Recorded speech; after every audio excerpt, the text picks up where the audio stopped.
Students, I am your Anu ma'am. Hope you are doing well. Today we will start introduction of chapter 1 maths, that is real numbers. इसके लिए मैं आप लोगों को exercise wise basic concept को बताऊंगी, साथ में पर्टिकुलर एक्सरसाइज से पहले जितने भी एग्जाम्पल्स होंगे या थ्योरम्स होंगे उसे भी समझाऊंगी। तो चलिए हम लोग एक्सरसाइज 1.1 से पहले के बेसिक कॉन्सेप्ट्स, एग्जाम्पल्स और थ्योरम्स को समझते हैं।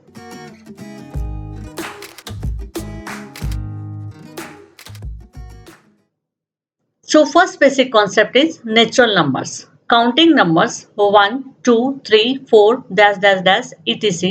are known as natural numbers and their collection is denoted by capital N. Thus n equals to 1, 2, 3, 4 and so on. Counting numbers जो 1 से स्टार्ट होता है उसे नेचुरल नंबर्स कहा जाता है और नेचुरल नंबर्स को कैपिटल N से डिनोट किया जाता है। Now this is an important line. Natural numbers also called positive integers. Natural number को positive integers भी कहा जाता है। ये लाइन अक्सर 1 मार्क के क्वेश्चन में पूछा जा सकता है। Now next concept, whole numbers. All counting numbers together with zero form the collection of whole numbers and is denoted by capital W. Thus W equals to 0, 1, 2, 3, 4, 5 and so on. ऐसे counting numbers जो 0 से start किए जाते हैं उसे whole numbers कहा जाता है और होल नंबर्स को कैपिटल W से डिनोट किया जाता है। Now next concept, integers. The collection of 0 all the natural numbers and the additive inverse of natural numbers is called the collection of integers and is denoted by capital I or capital Z. ऐसे natural numbers जो negative से start होते हुए 0 को include करते हुए positive की तरफ जाता है, ऐसे नंबर्स को इंटीजर्स कहा जाता है और इंटीजर्स को I से या Z से डिनोट किया जाता है। Now there is another important line, 0 is neither a positive integer nor a negative integer. 0 ना तो पॉजिटिव इंटीजर है ना ही नेगेटिव इंटीजर है। इस तरह के लाइन अक्सर 1 मार्क के क्वेश्चन में पूछा जा सकता है। Okay, now next basic concept, even numbers. The natural numbers which are divisible by 2 are called even numbers and their collection is denoted by capital E. Thus E equals to 2, 4, 6, 8 and so on. ऐसे natural number जो 2 से divide होते हैं उसे even numbers कहा जाता है और इवन नंबर्स को कैपिटल ई से डिनोट किया जाता है। Now next concept, odd numbers. The natural number which are not divisible by 2 are called odd numbers and their collection is denoted by capital O. Thus O equals to 1, 3, 5, 7. ऐसे natural numbers जो 2 से divide नहीं होता है उसे odd numbers कहा जाता है और ऑड नंबर्स को कैपिटल O से डिनोट किया जाता है। Now next concept, prime numbers. A number is called a prime number if it has no factor other than 1 and the number itself. The collection of primes is denoted by P. Thus P equals to 2, 3, 5, 7, 11, 13 and so on. ऐसा number जिसका factor 1 और itself हो prime number कहलाता है और prime number को capital P से denote किया जाता है। Now there is another important line, 2 is only prime number which is even. ये लाइन भी 1 मार्क के क्वेश्चन में पूछा जा सकता है। Now next concept, composite numbers. A number is called a composite number if it has at least one factor other than 1 and number itself. ऐसा number जिसका फैक्टर 1 हो, itself हो और उससे ज्यादा हो वो नंबर कंपोजिट नंबर कहलाता है। The collection of composite number is denoted by capital C. The C equals to 4, 6, 8, 9, 10, 12, 14. Composite number को capital C से डिनोट किया जाता है। Now there is another important line. It should be noted that the number 1 is neither prime nor composite. 1 number जो है वो ना ही prime है ना ही कंपोजिट है। ओके, ये भी 1 मार्क के क्वेश्चन में पूछा जा सकता है। Now next concept, co-prime numbers. Two natural numbers are said to be co-prime if they have no common factor other than 1. Example, 3 and 16 are co-prime but 3 and 15 are not co-prime.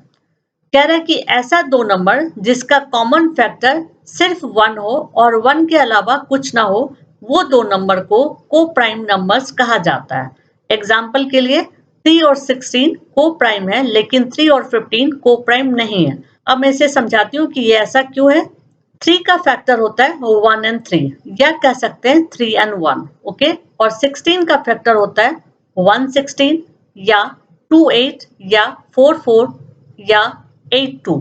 अब यहाँ 3 और 16 के factor में हम लोग क्या देख रहे हैं कि सिर्फ 1 दोनों में कॉमन है, इसलिए ये 3 और 16 को प्राइम नंबर हुआ। लेकिन इसी की जगह पर 3 और 15 यदि लेते हैं तो ये को प्राइम नहीं होता है। अब इसको चेक करते हैं। 3 का फैक्टर होता है 13 या 31 और 15 का फैक्टर होता है 115 या 35। अब यहाँ इन दोनों में हम लोग क्या देख रहे हैं कि दो फैक्टर कॉमन है। 1 भी कॉमन है क्योंकि दोनों में 1 फैक्टर आया है, और 3 भी कॉमन है क्योंकि दोनों में 3 फैक्टर आया है, ओके। इसलिए 316 को प्राइम होगा, लेकिन 3 और 15 को प्राइम नहीं होगा। Now next concept, rational numbers.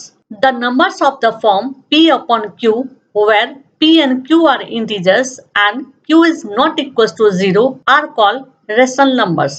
The collection of rational numbers is denoted by q. कह रहे कि ऐसा नंबर्स जो p upon q के फॉर्म में हो और p और q दोनों इंटीजर्स हो, लेकिन q 0 के इक्वल ना हो, तो ऐसे नंबर को रेशनल नंबर कहा जाता है, और रेशनल नंबर को q से डिनोट किया जाता है, okay. Now next concept, irrational numbers. A number which is not a rational number is called an irrational number. The collection of irrational numbers is denoted by q dash और q bar. कह रहे कि ऐसा number जो rational number नहीं है उसे irrational number कहा जाता है, और इरेशनल नंबर को या तो क्यू डैश से डिनोट किया जाता है या फिर क्यू बार से डिनोट किया जाता है। Now next concept, rational numbers in decimal form. Every rational number when expressed in decimal form is expressible either in terminating or in non-terminating repeating decimal form. इस कॉन्सेप्ट में कहा जा रहा है कि यदि रेशनल नंबर को हम लोग डेसिमल फॉर्म में कन्वर्ट करते हैं तो वो दो तरह का होता है, या तो टर्मिनेटिंग होता है या फिर non terminating repeating decimal form होता है, ओके। अब इसको मैं एक्सप्लेन करके बताती हूँ। Let x is the rational number where x equals to p upon q. मान लेते हैं कि x एक रेशनल नंबर है, और रेशनल नंबर हमें पता है कि p अपॉन q के फॉर्म में होता है, okay. Then now first point, x is a terminating decimal only when q is of the form 2 raised to the power m multiplied by 5 raised to the power n for some non-negative integers m and n.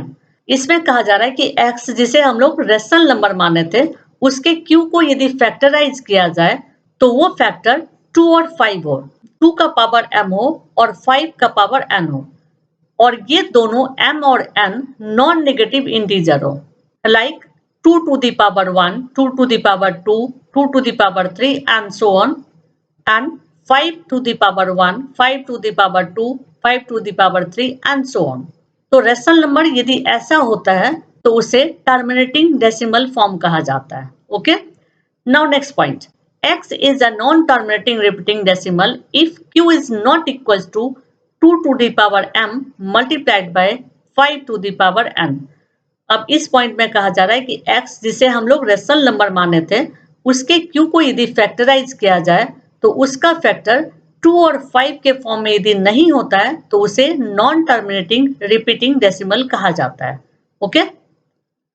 Now next concept, real numbers. The collection of all the rational numbers and all the irrational numbers is called the collection of real numbers and is denoted by capital R. जितने भी rational number या irrational number है उन सब के collection को real numbers कहा जाता है, और रियल नंबर्स को कैपिटल R से डिनोट किया जाता है। Now next concept, Euclid's division lemma, that is a equals to bq plus r, where r is equals to 0 and greater than 0 and r is less than b. Euclid's division lemma, an algorithm states that any positive integer a can be divided by another positive integer b in such a way that it leaves a remainder r that is smaller than b. Euclid's division lemma ये होता है, okay. यहाँ a, b, q and r सभी integers हैं, okay. a का मतलब होता है डिविडेंड, b का मतलब होता है डिवाइजर, Q का मतलब होता है क्वोशेंट एंड R का मतलब होता है रिमाइंडर। तो इक्विलिब्रियम डिवीजन लेमा में ये कहा जा रहा है कि A B से डिवाइड हो और R B से छोटा हो। Okay, now theorem 1.1, Euclid's algorithm for HCF. Euclid, a Greek mathematician, derived an interesting method to find the HCF of two numbers. This method is known as Euclid's algorithm. Euclid जो Greek mathematician थे, एक interesting method को derive किए जिससे दो number के HCF को निकाला जा सकता है और इस मेथड को यूक्लिड्स एल्गोरिथम कहा गया। Okay, an algorithm is step wise process to solve a problem. और जो एल्गोरिथम जो यूक्लिड्स ने डिराइव किया था वो स्टेप वाइज प्रोसेस है। And steps are, step 1, identify the greater number of the two. First step में जिन दो नंबर का एचसीएफ निकालना है उसे आइडेंटिफाई करना है कि उन दोनों नंबर में से कौन सा नंबर ग्रेटर है। For example, take two numbers like 225 and 135. Here 225 is greater than 135. Now step 2. Consider the greater number as dividend and the smaller one as divisor. अब जो ग्रेटर नंबर था उसे एज ए डिविडेंड लेंगे और जो smaller number था उसे as a divisor लेंगे। ओके, और फिर उसे हम लोग यूक्लिड्स एल्गोरिथम के फॉर्म में लिख देंगे। यहाँ पर 225 डिविडेंड है, 135 डिवाइजर है, 1 क्वोशेंट है और 90 रिमाइंडर है। जब 225 को 135 से डिवाइड करते हैं तो 1 क्वोशेंट आता है और जब 135 को 225 से माइनस करते हैं तो रिमाइंडर 90 आता है। Now step 3, find the quotient and the remainder. अब स्टेप 3 में हम लोग क्वोशेंट और रिमाइंडर को फाइंड करेंगे। तो यहाँ हम लोग क्या देख रहे हैं कि क्वोशेंट 1 है और रिमाइंडर 90 है, जो कि मैं आपको ऊपर भी समझा चुकी हूँ। Now step 4, if the remainder is 0 then the divisor is the required HCF, otherwise go to the next step. कह रहा है कि यदि रिमाइंडर 0 आ जाता है तो इस स्टेप में जो डिवाइजर होगा वही दोनों नंबर का एचसीएफ होगा। लेकिन इस स्टेप में हम लोग क्या देख रहे हैं कि रिमाइंडर 0 नहीं आया है, 90 आया है, इसलिए हम लोग स्टेप को आगे बढ़ाएंगे। Okay, so step 5, take the remainder as new divisor and the divisor as a new dividend. अब इस स्टेप में क्या कर रहा है कि यदि रिमाइंडर 0 नहीं आ रहा है तो आप जो डिवाइजर था उसे एज ए डिविडेंड लेंगे और जो रिमाइंडर था उसे एज ए डिवाइजर लेंगे। ओके, यानी कि हम लोग 135 को डिविडेंड मान लेंगे और 90 को डिवाइजर मान लेंगे। तो स्टेप 5 में देखते हैं। तो स्टेप 5 में 135 को डिविडेंड मान लिए और 90 को डिवाइजर मान लिए। अब 135 को 90 से डिवाइड करेंगे। तो जब 135 को 90 से डिवाइड करेंगे तो 1 क्वोशेंट आएगा और 45 रिमाइंडर आएगा। अब यहाँ भी हम लोग देख रहे हैं कि रिमाइंडर 0 नहीं आया, यानी स्टेप को आगे बढ़ाएंगे। ओके, तो अब नेक्स्ट स्टेप में क्या करेंगे, इस 90 को डिविडेंड मान लेंगे और इस 45 को डिवाइजर मान लेंगे। ओके, तो यहाँ देख सकते हैं 90 को डिविडेंड मान लिया गया और 45 को डिवाइजर मान लिया गया। अब जब इस स्टेप में हम लोग 90 को 45 से डिवाइड करते हैं तो क्वोशेंट 2 आता है और रिमाइंडर 0 आता है, यानी कि इस स्टेप में रिमाइंडर 0 आ गया। और जब रिमाइंडर 0 आ जाता है तो उस स्टेप का जो डिवाइजर होता है वही डिवाइजर दोनों लिए गए नंबर्स का एचसीएफ होता है। तो हम लोग लिख सकते हैं, so the HCF of 135 and 225 is 45। Okay, अब हम लोग एक्सरसाइज 1.1 से पहले के जो एग्जाम्पल्स हैं उसे समझेंगे। So example 1, use Euclid's algorithm to find the HCF of 4052 and 12576। यहाँ इस एग्जाम्पल में भी दो नंबर्स लिए गए और इन दोनों नंबर्स का एचसीएफ हमें निकालना है। तो जैसे मैं अभी जस्ट पहले थ्योरम में समझाई थी उसी तरह से ये भी होगा। ओके, तो स्टेप 1 में क्या करेंगे, हम लोग आइडेंटिफाई करेंगे कि इन दोनों नंबर में से कौन सा नंबर ग्रेटर है। तो यहाँ ये नंबर ग्रेटर है और ये नंबर स्मॉलर है। तो जो नंबर ग्रेटर है उसे डिविडेंड मान लेंगे और जो नंबर स्मॉलर है उसे डिवाइजर मान लेंगे। तो क्वोशेंट आ जाएगा 3 और रिमाइंडर आ जाएगा 420। चूंकि यहाँ पर रिमाइंडर 420 आ रहा है जो कि 0 के इक्वल नहीं है तो हम लोग स्टेप को आगे बढ़ाएंगे। तो नेक्स्ट स्टेप में क्या करेंगे, ये जो डिवाइजर है उसे एज ए डिविडेंड मान लेंगे और यहाँ जो रिमाइंडर है उसे एज ए डिवाइजर मान लेंगे और फिर 4052 को 420 से डिवाइड करेंगे तो क्वेश्चन आ जाएगा 9 और रिमाइंडर आ जाएगा 272 और ये 272 जीरो के इक्वल नहीं है, इसलिए हम लोग स्टेप को फिर से बढ़ाएंगे, यानी 420 को डिविडेंड मान लेंगे और 272 को डिवाइजर मान लेंगे और फिर से इसको डिवाइड करेंगे। तो डिवाइड करने पर भी रिमाइंडर आ रहा है 148, यानी कि जीरो अभी भी नहीं आया। तो हम लोग फिर से स्टेप को आगे बढ़ाएंगे, यानी कि 272 को डिविडेंड मान लेंगे और 148 को डिवाइजर मान लेंगे और फिर 272 को 148 से डिवाइड करेंगे। यहाँ इस स्टेप में भी क्वेश्चन 1 आ रहा है लेकिन रिमाइंडर 0 नहीं आ रहा है, तो एक स्टेप और बढ़ाएंगे और इस स्टेप में 148 को डिविडेंड मान लेंगे और 124 को डिवाइजर मान लेंगे और फिर से 148 को 124 से डिवाइड करेंगे। जहां क्वेश्चन 1 आ रहा है लेकिन रिमाइंडर अभी भी 0 नहीं आ रहा है, 24 आ रहा है। ओके, तो हम लोग फिर स्टेप को आगे बढ़ाएंगे, यानी 124 को डिविडेंड मान लेंगे और 24 को डिवाइजर मान लेंगे और फिर 124 को 24 से डिवाइड करेंगे। जहां क्वेश्चन आएगा 5 और रिमाइंडर आएगा 4, यानी कि अभी भी रिमाइंडर 0 नहीं आया, तो हम लोग एक स्टेप और आगे बढ़ाएंगे। इस स्टेप में हम लोग 24 को डिविडेंड मान लेंगे और 4 को डिवाइजर मान लेंगे और फिर 24 को 4 से डिवाइड करेंगे, तो क्वेश्चन आएगा 6 और रिमाइंडर आएगा 0। अब यदि रिमाइंडर 0 आ गया तो हम लोग प्रोसेस को स्टॉप कर देंगे और इस स्टेप में हम लोग क्या देख रहे हैं कि 4 डिवाइजर है और यदि 4 डिवाइजर है तो इन दोनों नंबर का HCF 4 होगा। ओके, ठीक है, यहाँ स्टेटमेंट में लिखा हुआ है, इसको पढ़ सकते हैं आप। Now next example. Example 2. So that every positive even integer is of the form of 2q and that every positive odd integer is of form of 2q plus 1 where q is some integer. इस example में कह रहा है कि show करना है कि सभी पॉजिटिव इवन इंटीजर 2q के फॉर्म में है और सभी positive odd integer 2q plus 1 के फॉर्म में है, जहां q एक इंटीजर है। ओके, तो इसके लिए हम लोग क्या करेंगे, let a B any positive integer and b equals to q. A को कोई भी पॉजिटिव इंटीजर मान लेंगे और बी को 2 मान लेंगे। Then by Euclid's algorithm, Euclid's algorithm क्या बताता है, a equals to b q plus are.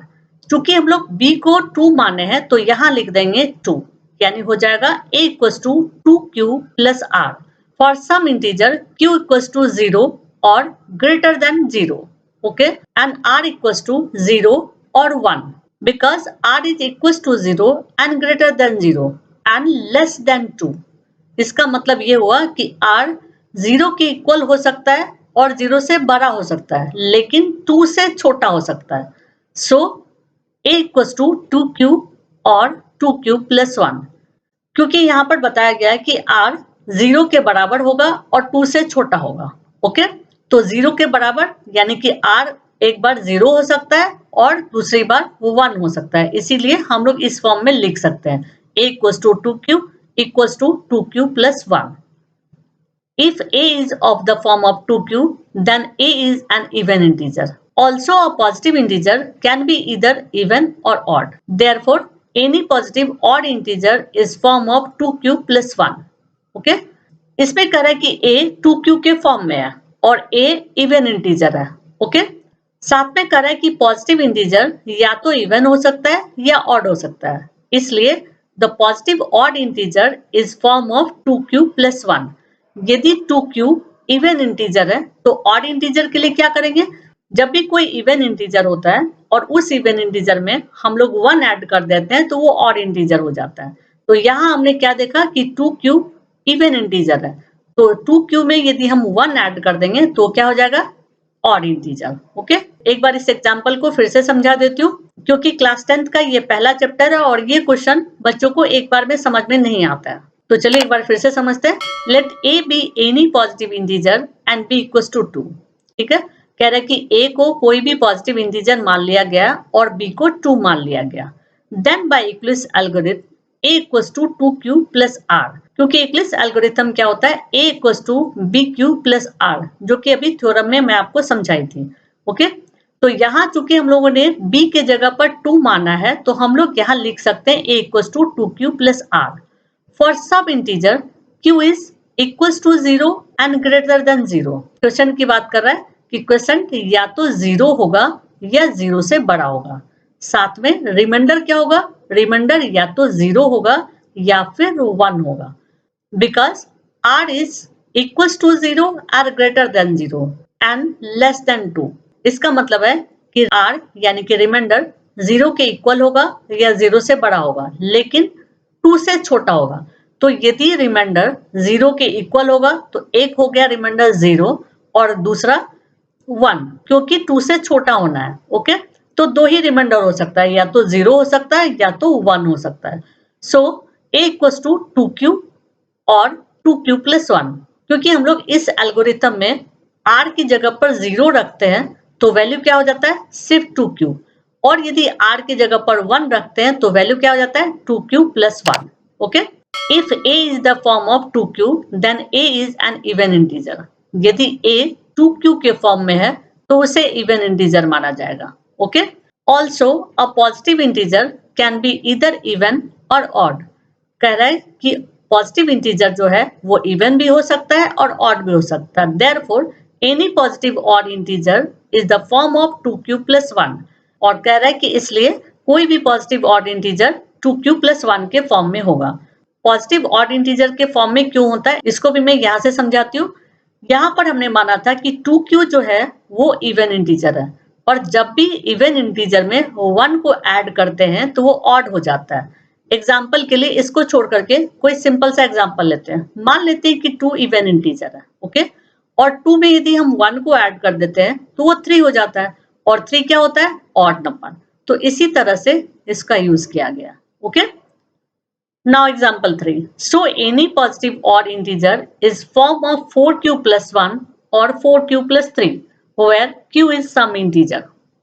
इस पे कह रहा है कि शो करना है कि कोई भी पॉजिटिव ऑड इंटीजर या तो 4q प्लस 1 के फॉर्म में है या फिर 4q प्लस 3 के फॉर्म में है, where q is some integer, जहां q कोई इंटीजर है। अब इसको सॉल्व करते हैं। Let us start with taking a where a is a positive odd integer। कह रहे कि हम लोग स्टार्ट करते हैं a लेकर के, और a पॉजिटिव ऑड इंटीजर है।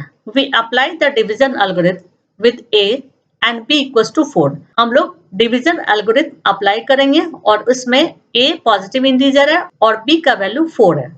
Okay, since r equals to 0 and greater than 0 and less than 4, the possible remainders are 0, 1, 2 and 3। यहाँ पर इसका मीनिंग है कि r यानी कि रिमाइंडर 0 के इक्वल है लेकिन 4 से छोटा है। तो इसका मतलब कितने पॉसिबल रिमाइंडर्स हो सकते हैं, एक 0 हो सकता है, एक 1 हो सकता है, एक 2 हो सकता है और एक 3 हो सकता है। Okay, that is a can be 4q और 4q प्लस 1 और 4q प्लस 2 और 4q प्लस 3।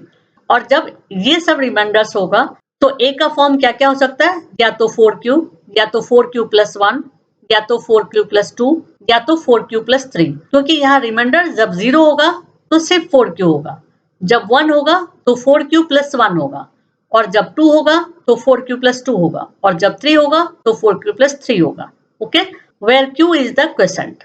ये हम लोग को पता ही है कि q को क्वेसेंट कहा जाता है। However since a is odd, a cannot be 4q or 4q plus 2 since they are both divisible by 2।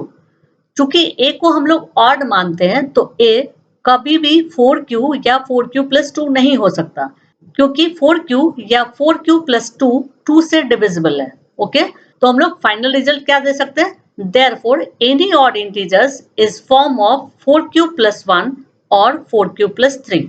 okay, now example 4, a sweet seller has 420 Kaju Barfis and 130 Badam Barfis. She wants to stack them in such a way that each stack has same number and they take up least area of the tray. What is the number of that can be placed in each stack for this purpose? इस example में कह रहा है कि एक sweet seller के पास 420 काजू बर्फी है और 130 बादाम बर्फी है। इन दोनों बर्फी को वो एक ट्रे में सजाना चाहती है। तो इन दोनों बर्फी को एक ट्रे में वो किस तरह से रखे जिससे हर एक स्टेक में स्वीट्स का सेम नंबर हो और कम स्पेस ले। स्वीट्स का नंबर क्या होगा वो पता करना है। ओके, तो इसके लिए हमें HCF निकालना पड़ेगा। अब आप सोच रहे होंगे कि इस क्वेश्चन के लिए HCF ही क्यों निकाल रहे हैं, LCM क्यों नहीं निकाल रहे हैं। तो मैं आपको एक टिप्स देती हूँ। HCF हम लोग इसलिए निकाल रहे हैं क्योंकि एक स्टेक में मैक्सिमम स्वीट्स को एडजस्ट करना है। मैक्सिमम, यहाँ पर वर्ड आया मैक्सिमम, और HCF का फुल फॉर्म क्या होता है, हाईएस्ट कॉमन फैक्टर। ओके, इसलिए हम लोग HCF निकाल रहे हैं। जस्ट एक टिप है जो आप इसे आसानी से लिंक कर सकते हो। Okay, now solution. सॉल्यूशन के लिए हम लोग इक्लिप्स एल्गोरिथम लेंगे और उसके अकॉर्डिंग हम लोग HCF निकालेंगे। तो हमारे पास दो नंबर था 420 एंड 130। हम लोग पहले इन दोनों नंबर में आइडेंटिफाई कर लेंगे कि कौन सा नंबर ग्रेटर है।